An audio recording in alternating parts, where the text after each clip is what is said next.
Hello, beautiful dolls. Welcome to my dollhouse. Welcome back if you're already a subscriber. If not, why not take this moment to subscribe?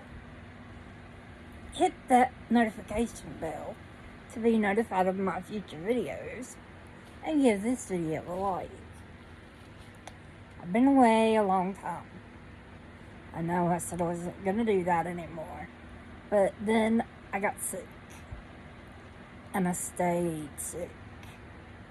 And actually, I'm still kind of sick. Look at my nice natural blush I get from the fever. So,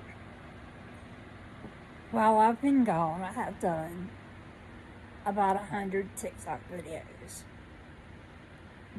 Boredom drew me to it. And people are so nice to you on TikTok. Or at least that's been my experience. I've come to terms with the fact that my gums and the bones, my jaw bones, are brittle. And to have dental implants, they screw those into those bones. When they pulled my teeth, the bones fractured and splintered all up.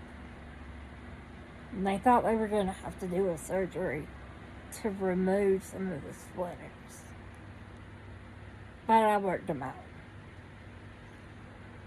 And if they try to put implants in, it's going to cause them to splinter again. And then the only way to fix that would be to go in, remove the implants, and straighten this all out again. First of all, it's $24,000 to get the implants. So I wouldn't get them, even if, they were going to cause anything bad, unless I won like $1 million. If I won $1 million, I'd have them all. But that's not going to happen. So I don't have to. I'm bedridden. Cerebral palsy currently has the better of me. I had to reschedule my wedding.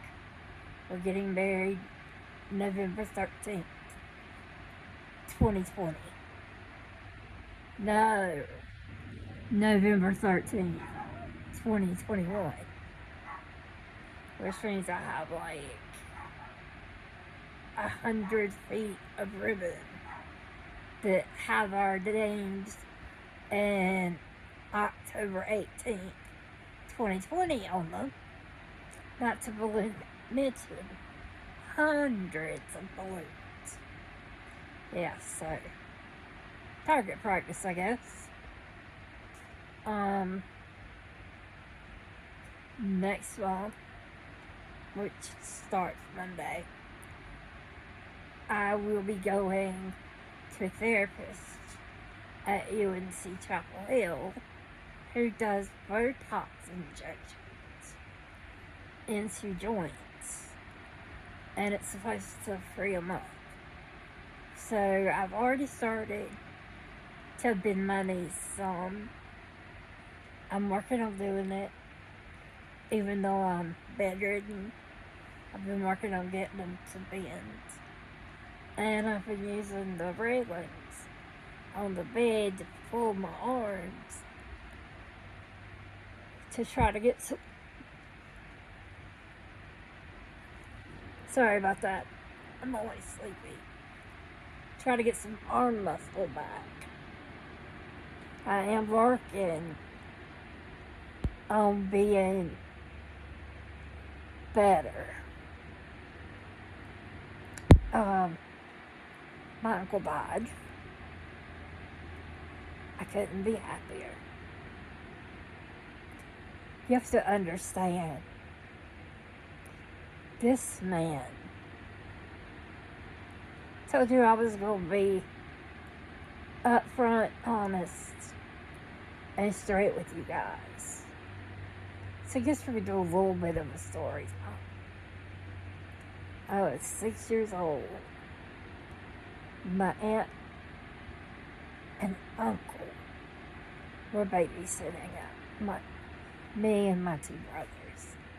My uncle was only 5 years older than me. And we had all been playing hide and seek and running all over the house, which was really interesting to do on crutches. But I managed. I really managed not to let the crutches take too much out of my life. My uncle, however, he took innocence, childhood, and the feeling that I could love my family. After all the running around and stuff, my aunt told us it was bedtime. So I went, and I had the white metal princess bed with the checkered pink canopy and all the pretty pink sheets and pillows and dolls. Because my dad's dad had always wanted a daughter. He got two boys. So I'm the first grandchild. And he was over the moon. There was nothing I wanted for because of my grandfather. But that's not part of this story. Don, my uncle, came into my room and he sat in the floor beside me. And he said, "I'll give you $5 if you show me what's in your panties." And I said, "No. Get out." He said, "I'll buy you a doll when I get paid." And I said, "No. Get out. I'm gonna tell." And he slapped me. And he said, "Nobody's going to believe me." And he pinned me up against the side of the bed and touched everything. He didn't actually rape me then, not with his penis, but he played with himself while he was doing it. And when he was done, he picked me up and put me on my bed. I was a very small child. And when my parents came back, I was shaking so hard. My bed was literally hitting the wall. And my mother came in to see what was wrong. So I told her.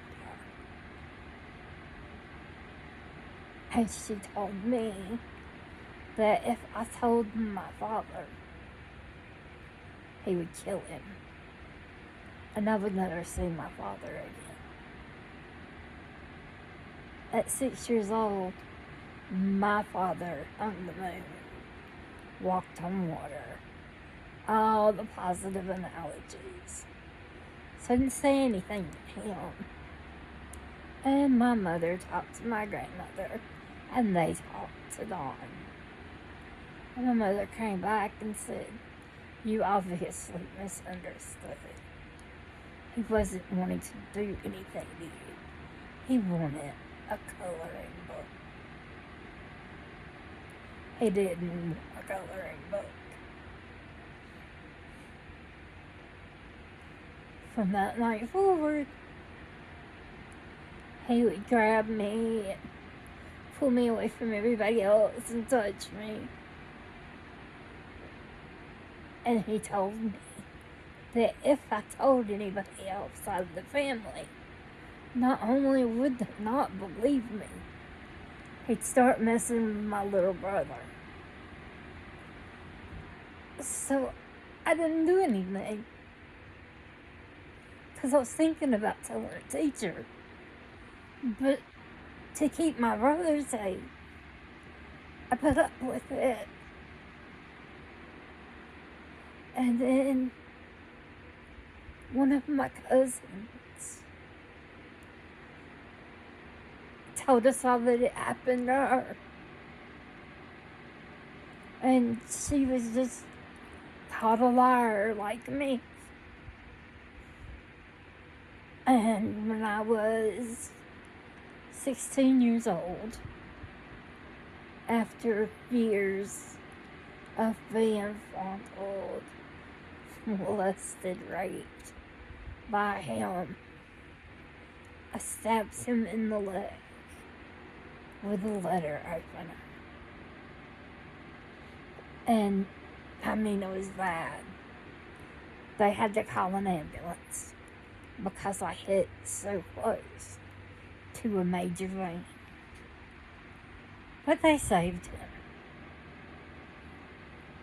And since he couldn't touch me anymore, he started making obscene calls.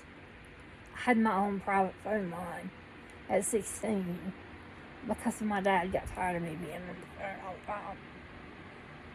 And my mother eventually found out it was him. And he started making those calls to the main house line to my mother, his sister, once my parents were separated. I lived my whole life in fear of this man. On October 16th, 1992, I gave birth to a 5-pound, 10-ounce, screaming baby girl. And as soon as I spoke, that baby in the doctor's arms, seconds after birth, she turned her head and looked at me. I had talked to her so much that she already knew her mommy. And I told him that day. Because he came to the hospital with my grandma. I said, if you ever so much as smile at her, I will castrate you and make you eat it. He never touched my children. I went through years of the phone calls though. And the year before my grandpa died, my mom and I were up there at Christmas. Grandpa had Alzheimer's. And I fell asleep in the chair in the living room. And I woke up, he was on the couch. But he didn't know I was awake. And he started saying things like, send me naked pictures. Send me pictures of your boobies. And I just pretended to be asleep so that it didn't go anywhere other than that. And got my mother to leave the next day. The night my grandfather died, me, my mother, and one of her other brothers drove down to where they lived. And when I went into my grandmother's bedroom, he followed me. So I knocked him down. And I told him then that my grandfather was dead.